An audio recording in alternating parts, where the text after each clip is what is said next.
Hello, I'm Brigantia Blackbird of Blackbird's Brew. Happy Wednesday and welcome to Divination Meditation, where we take a tarot card, an Ogham, and a room, compare and contrast their messages, and see what we can glean from it.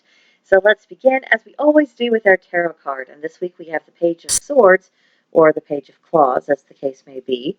This card represents staying on your toes, just as this cat is staying on your toes, alert, you know what's going on. It also represents having a lot of energy that's hard to contain and difficult to channel sometimes, as well as curiosity. If you have cats, you recognize the look on that cat's face. This cat is in motion. It's about to spring in who knows what kind of direction at goodness knows what kind of speed, and it's just going to be doing that until it finally runs its course and it's time to take a nap again. So lots going on there. Very, very active card. Now for our Ogham, we have the blank Ogham representing the mistletoe, and it's about cosmic influence, destiny, and fate. This is when there are larger than life influences that are affecting the overall landscape of what's going on around us or our lives in particular. And there are things that are going to be taking place essentially whether we will them or not. So it's very interesting to see that pop up in today's reading. Now, last but by no means least, we have our rune, Wunjo, representing joy as well as harmony, having a zest for life, prosperity, well-being, fellowship, and self-worth. So, let's see if we can get something coherent, because I am getting three different vibes. Any kind of interconnectivity I really see is coming through our tarot card, the Page of Swords, just because that energy of this page is so all over the place. It can be good, it can be bad, it can be exciting, it could be dull, it could be the reaction to dull things, and why isn't life more exciting? I think this is going to be the missing link in between our Ogham and our rune. Because when you are kind of consumed with the kind of hyperactive energy that this cat clearly has, again, if you are a cat lover or you have cats, you know what the look on that face means. Just stay out of their pathway and everything will be all right.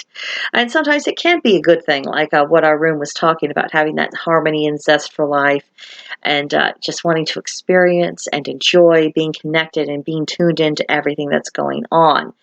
And that is also something that this card has in common with the Ogham, being tuned into the cosmic influences of what is something that actually is legitimately destiny. What is the weaving of fate, and how much influence do we have that over ourselves, and how much of it is simply because that's the direction that higher powers than us decided that things are going to go.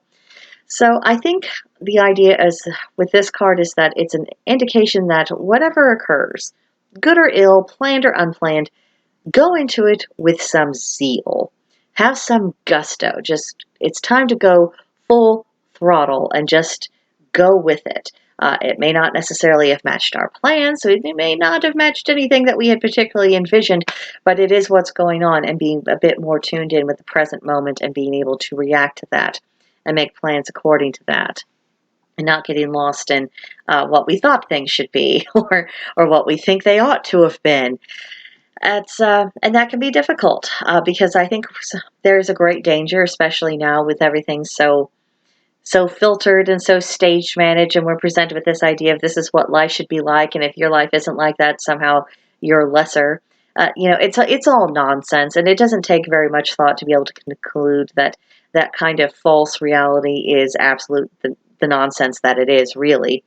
But because so many people are willing to go along with it, because they're not thinking, because they're not willing to stay tuned in, because they're so committed to this false vision that they won't look beyond it, they get lost in it. So I think this is a bit of a wake-up call of stop subscribing to false ideas, to false notions, to things that have absolutely nothing to do with the realities of life. Because life isn't, as much as our lives is a sum of our choices, and, especially as we get older and we look back, we can see, oh, yeah, I absolutely did choose this path, even though I didn't realize it in the moment.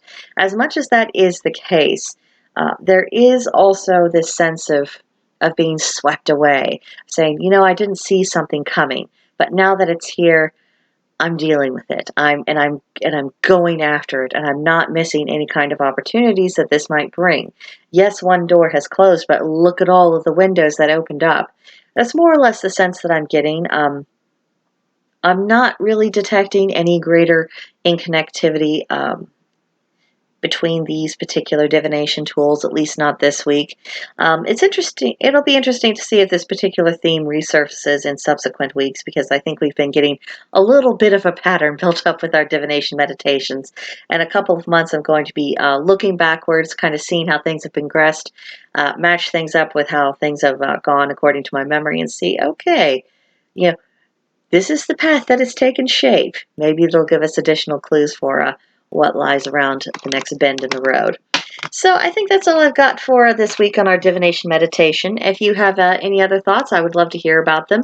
Feel free to leave your comments below or to come see us at Blackbird's Brew on Discord. There's a link to join in the description box below. You're very welcome to just chime in and just say what you think about divination or anything else having to do with witchcraft or paganism or whatever else. There's plenty of channels for you to share your thoughts in, and it is actively encouraged, so don't feel bashful if you do come. But in the meantime, please like the video, subscribe to the channel, and I will see you in the next one. Bye.